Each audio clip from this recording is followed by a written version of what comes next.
have to practice rolling my R's.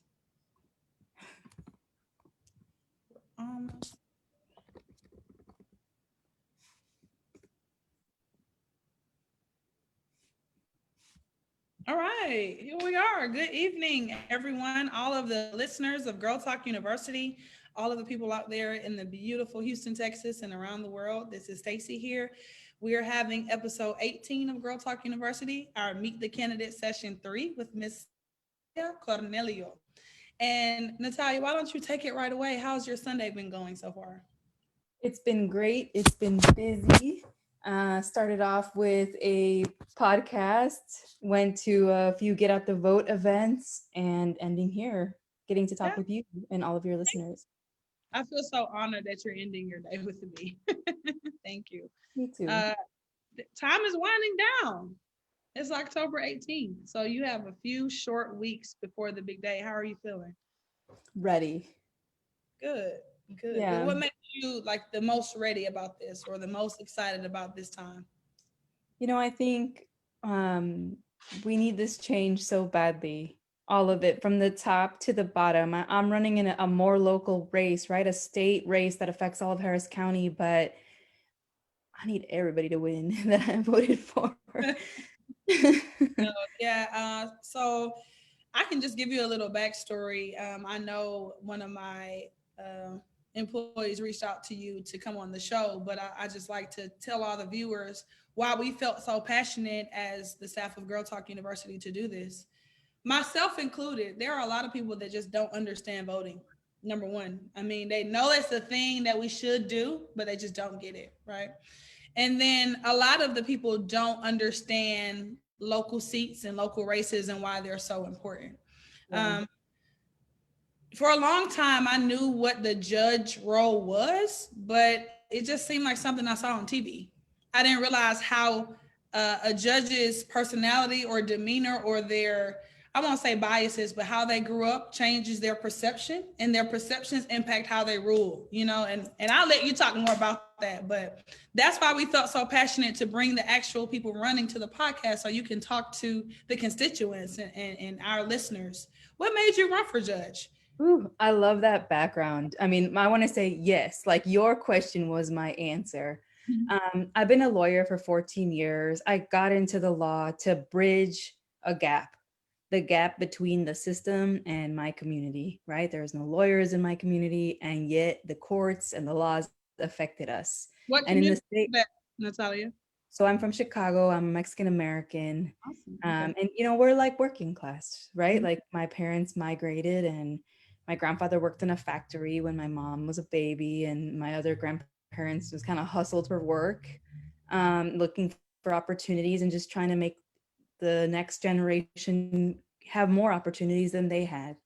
And Mhm. so, they invested a lot in my education, but there was no lawyers in my family. There was no lawyers in the people around us. And it's just one example, right? There was no doctors, there was no professionals. And so that was my commitment in having the opportunity and getting educated and wanting to do well and wanting to bring it back and say, hey, like I could speak both of these languages. Let me use that to help people. And so that's what I've done. And it translates to the judges, right? So I've dedicated my career to being a public defender, to being a civil rights lawyer. And that means public defender, representing people who cannot afford a lawyer. And that is so many people in the criminal justice system. But so many people don't realize that when you're charged with a crime that you're presumed innocent of, but you have kids, you have a job maybe that doesn't give you paid time off, having a case is a big deal. I had clients that needed to borrow clothes to go to work, that needed rides to go to court. And so it's the same, right? So wanting judges who have not only had their own experience, but have been witness to and served people that are affected by judicial decisions, that Right, needs to happen. Because so right. many times I would reach out to a judge and we would beg. It felt like we were begging, like, hey, check That's out my this story of circumstance. my life every day. And it's so frustrating because it's not even like we're heard and thought of and then rejected. It's just like rejection because there's a lack of interest or a lack of understanding, and that's not okay because that's so many of us. Right. Right. Uh, That perspective you have is amazing, and I think the perspective you have is going to be amazing, on the bench, because literally there are so many people who feel like the system, whatever that means, just mhm. doesn't work for them, or the system is just out to get them, or it favors moms in family court, or it favors white people. It doesn't favor people of color. And while there may be systems in place that have affected us, without people like you, the things will continue to persist. So I just want to say first, thank you for your work. I mean, we're not done yet. We're just getting started. But thank you for that. Thank you for being willing to step up to the plate and be a voice for those people, to be that, I guess, blind lady of justice who will bring the people what they need. We need you. Thank you. No, thank you. Thank you. And one of the things I've been thinking about though is like, it's not enough.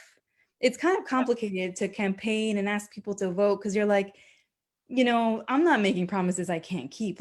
Like at the end of the day, some of these laws are wrong. Some of these laws that I'm going to be required to apply in court, they're actually wrong.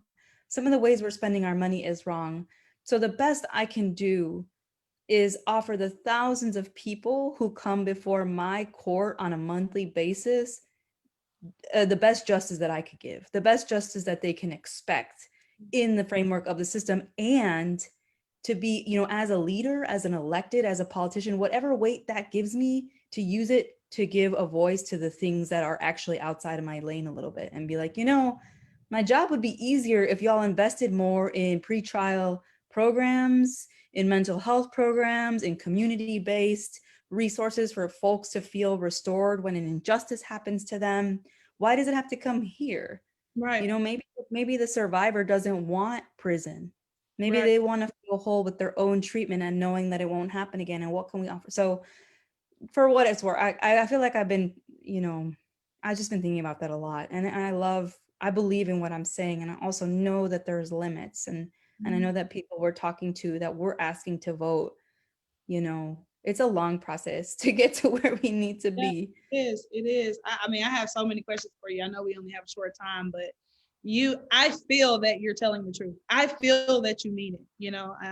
If there's one thing I want to give you in terms of your platform is a way for some voters to get to know you. And I feel like your presence is definitely radiating deeply through this conversation. So it doesn't go unnoticed. But I heard you say, you didn't see lawyers growing up, you didn't see that sort of thing. So was there a particular experience that infuriated you or made you upset? Like, okay, no, I have to do something about this. Because for a lot of the girls that are in Girl Talk, and even the grown women, it's hard for us to keep that confidence up, or just keep that mind or our highest dreams at the forefront, because we don't see people doing what we want to do. I mean, I've had some people in Girl Talk who wanted to model or sing or rap, and it's just like, I haven't seen that. I can't do it.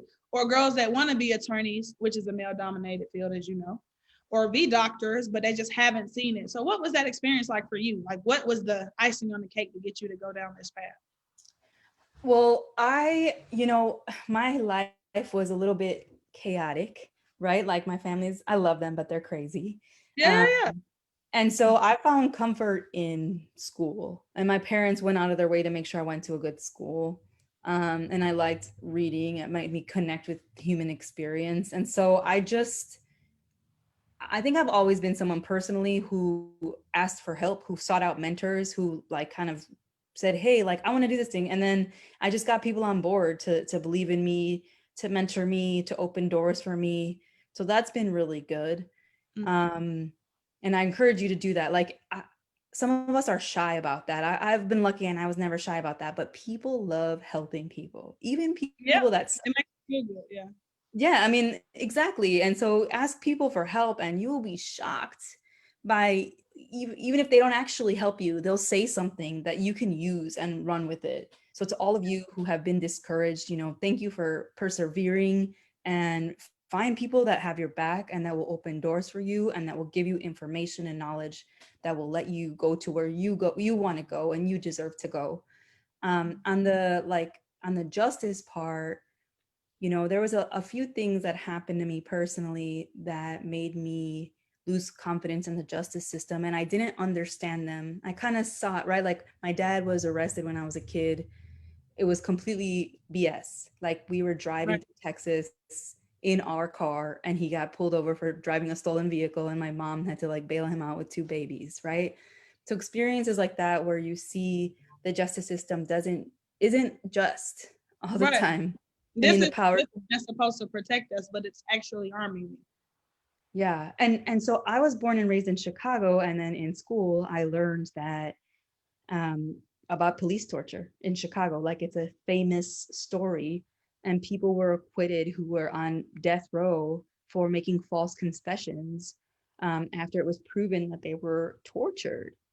And when I learned that, everything that I like had experienced with the justice system both ways, I was like, okay, this is actually, there's something going on here, and it's critical that people are protected, like maybe from the system itself. For some reason, that learning that spoke to me and my experiences, and wanting to make sure that all of the things we hope for can be what we're fighting for, instead of these corrupt, like torturing people to get confessions to then put them in prison. Like that was, it's just disturbing, Yeah. that it really affected me. That, So all of these. that's a big deal. I didn't even know that that story in Chicago. That's an amazing story, and thank you for your being candid. Thank you for sharing your personal story. That means a lot to me as well. You're running for a 351st district judge, correct, in Harris County. Yes. So if elected, you'll be doing family cases, right? Felony Or cases. felony cases. Okay, so what do you have to say to some of our viewers that have been impacted by the criminal justice system who have absolutely no faith in the system, right? Because the last time we had someone running for judge on, we had a guy commenting, asking these questions as if he didn't know how to navigate the process. But there are probably some other listeners that are still on the fence about voting because they think it's pointless, right? So, to those people that just don't have faith in the criminal justice system, what do you have to say to I'm sorry. Your them? perspective is valid. This system has done so many of you and us wrong that I do not blame you for not having faith in it. And we have a long way to go. So the best that I can offer you is that when somebody comes into my court, and it doesn't have to be you, it could be someone that you love or someone that you don't love or know, but it could be us, right? Like that's what we learn as defense lawyers. This could be us. What Right, system do we want this to be if it is us? But too right, many people haven't had it close enough to home to really care and make it what we deserve for it to be, like if it's our child or our relative. right. So what process needs to be in place for you to have more confidence in it? And I ask myself those questions, I study those questions, and I want to strive to fulfill that. You come into my court, I want you to know that I'm going to be studied, I'm going to know the law, I'm going to know that the Constitution is law too, because not all of our judges have respected our rights the same way that they respect, harsh sentencing laws. And I want you to know that I will have empathy for your experience and for the other people's experience, and just make the most thoughtful decision possible, where the consequences of my decision are known to me and Mhm. not taken lightly by me, and that I am not indifferent to that. And once I am indifferent, I will quit. I will not Right. be there when I'm jaded. Yeah. Wow, you are on fire, Natalia. You really are. Thank you. You are. I know it's 7:42. We have time for a couple more questions. What do the Girl Talk University listeners and just the constituents of Harris County, what must they absolutely know about Natalia? I'm an Aztec dancer. Oh, So, a little. No. yeah, so okay. This is a form of dance. I'm Mexican American, right? And so it's a cultural practice that is like ancestral. It's rooted in the land that is Mexico before there was like this border. And so it keeps me grounded. It keeps me connected to my culture and to my history. And I share that as the thing to know, because no matter what you do, no matter what you strive for, find something that will ground you, that will keep you in community, that will teach you how to have community and allies and build, because this is hard. Like Yeah, that was the next question, but we'll get to that. You're right. It's hard. It's hard. yeah, so that, I mean, I share that, like, it saved my life. Like, I was a public defender. I was having tears about some of what I saw was injustice, and I found this practice where I was like, this is my culture. Like, I'm pretty sure I dreamed about this stance before I did it. Mhm. And I feel present, and I'm motivated to carry myself with dignity and to revisit my mom and my grandma and talk to them and learn about my history. And that's what, that strength and that focus allows us to flourish, I think, as people. And I wouldn't be where I was if I hadn't invested in in a practice like that helped me care about something that was related to me and my history.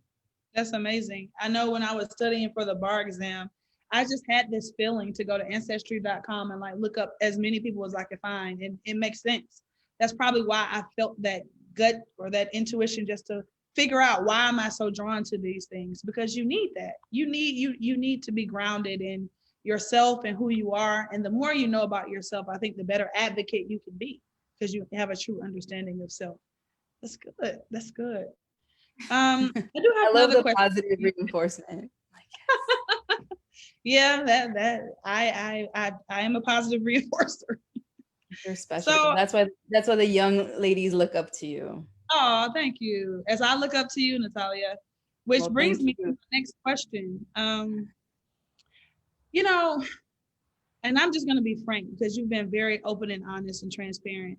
Sometimes judges are revered, but a lot of times, whether it's on TV or in real life, judges get a bad rap. And judges go through a lot. You know, people sometimes have these vendettas out against judges. Does any of that scare you? You know, you're a young Latina woman, you know, you're beautiful, you're probably at the prime of your career, but here you are wanting to take it up another notch and get in this role that's a very selfless role. Does it scare you? Are you worried about anything? What keeps you just going despite the what ifs?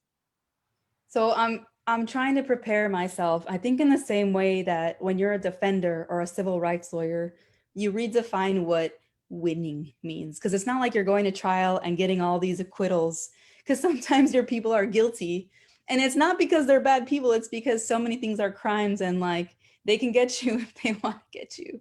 Um I think that I'm trying to get prepared for that. I'm going to make decisions that are not popular with everybody. It's going to be not my job for people to like me.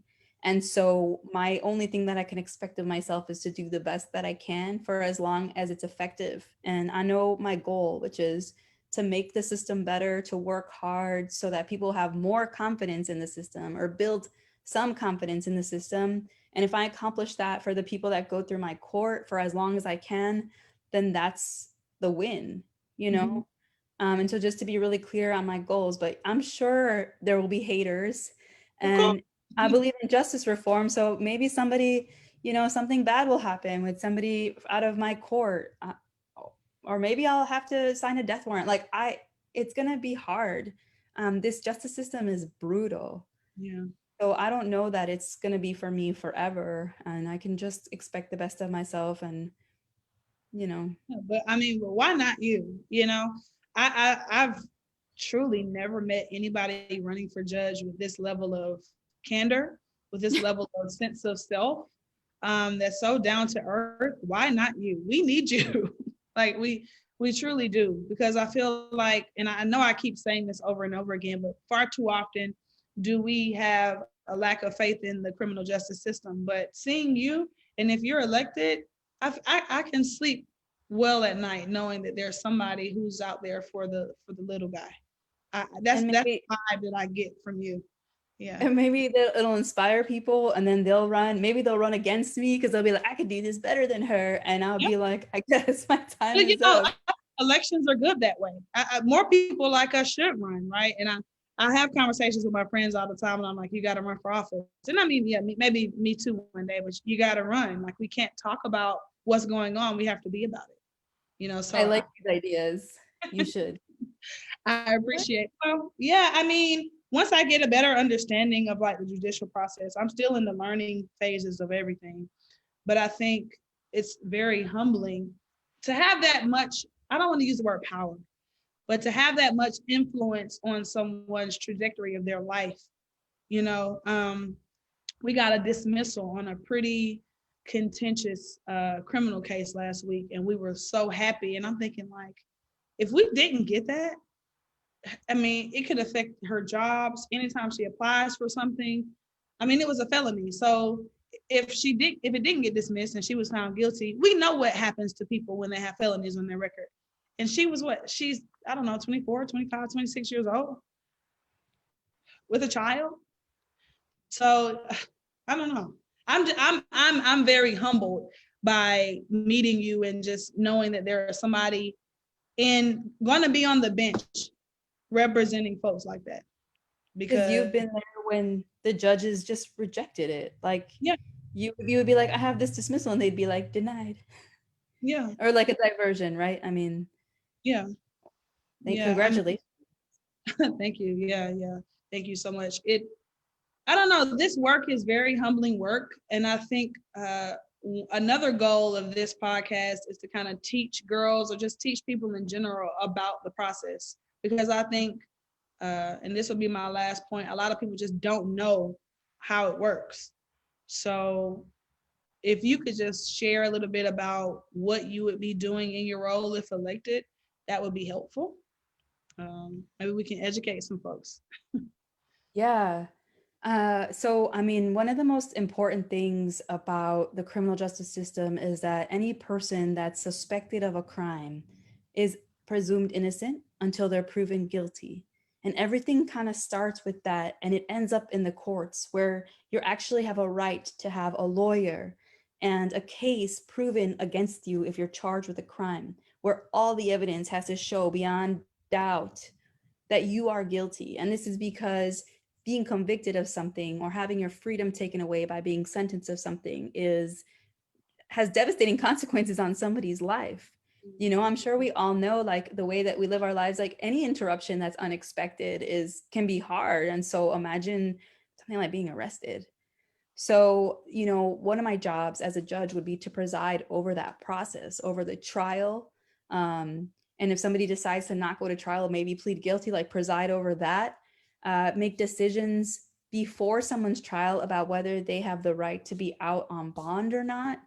Mhm. This is an important part of it because we've like been learning lately that people have been held in jail before their trial without bond because they don't have money. And so Mm, having judges that care about this and that think about whether someone can afford to pay or not and not hold someone just because they don't have money, that's crucial. Like we can't be putting people in jail because they don't have money. mhm, So that's one part of my job will be to make a decision about bond, preside over the trial. And then if somebody is convicted of something, do a sentencing, right? A lot of times judges decide the sentence. And this is where I think the personal experience is really important because you want a judge to understand what it means to send someone to jail or to put someone on probation with certain conditions. So that's a little bit of the criminal process. mhm. Another really important part of the job of judges is that a lot of people who are facing criminal charges can't afford lawyers. Right. And the judges are in charge of appointing them to a lawyer. And this is like such an important part of the criminal justice system is like you want to know that your lawyer has your back, understands the law, can fight for you, will get you a result that's fair, and it you know protect you. Like if you want to go to trial or you know hold the other side to their proof. And so it's a really important part of a judge's job that people don't really talk about and is a part of the job that's had a lot of problems in the past. And so it's important for judges to understand how important the integrity of the lawyer that represents someone's charged with a crime is. For sure. For sure. I'm like, I don't know. I try to like stay away from being too legal. But I mean, it's important. I think a lot of people, I hear this all the time now that I'm in this world that, oh, such and such doesn't work for me, or this person is crooked and that person is crooked. And it's like, do you even understand the process? And I think the more understanding we have as a community and as a group of people, the better able we'll be able to go through the legal process. So it's not too legal. It's just right. It's just Yeah. right. It's just right.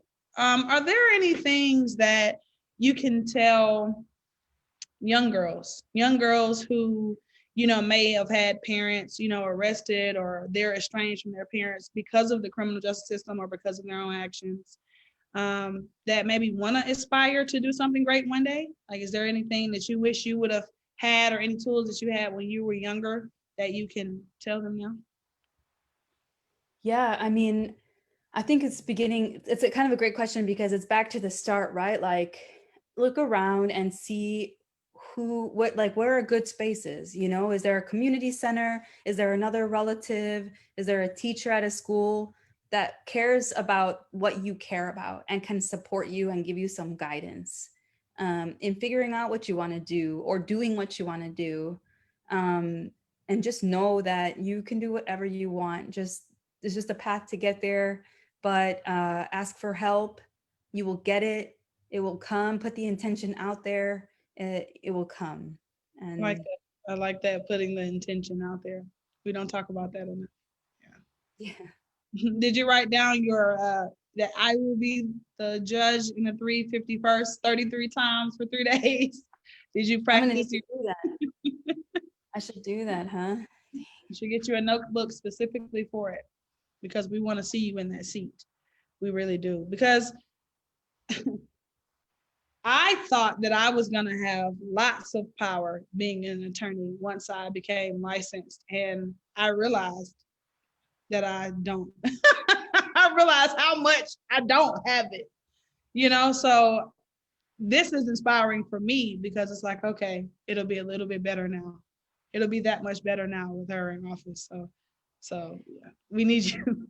It is humbling though. I think I had the same experience becoming an attorney. I mean, I had dreams about it, but part of it is hard, right? Because you want to help people, but like actually, what you learn as a lawyer is that your job is for to give people the information so that they can make decisions. And Right. honestly, like as a like you have to mature into that, right? We have to accept that and like let go. I think this happens in our relationships, Right. personal as well as professional, where we're like, okay, like this is the information I'm going to give you. Now you decide, and they trust you. But at the end of the day, like it's their decision, and they've been making decisions before they even met you.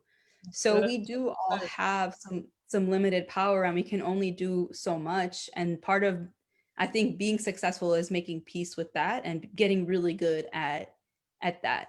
But good lawyers are important, and good judges are important. I mean, crucial.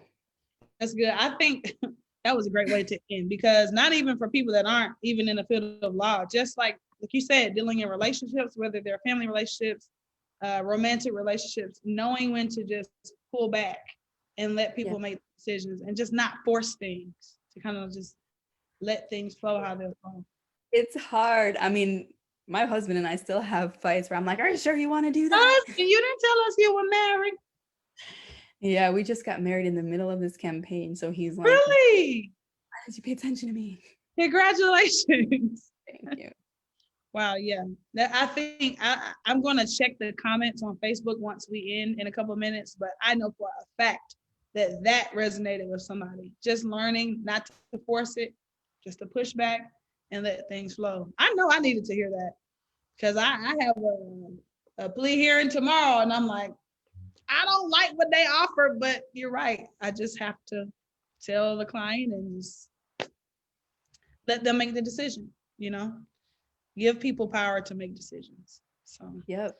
Or else you will good. never have peace.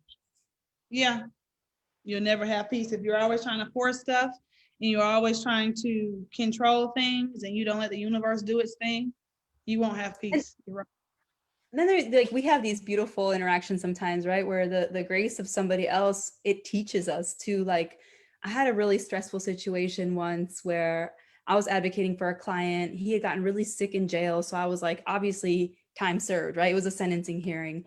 And the judge kind of smiled and nodded. He had a really bad criminal history, so she didn't care. And so she smiled and nodded, and she was like, maximum, you know?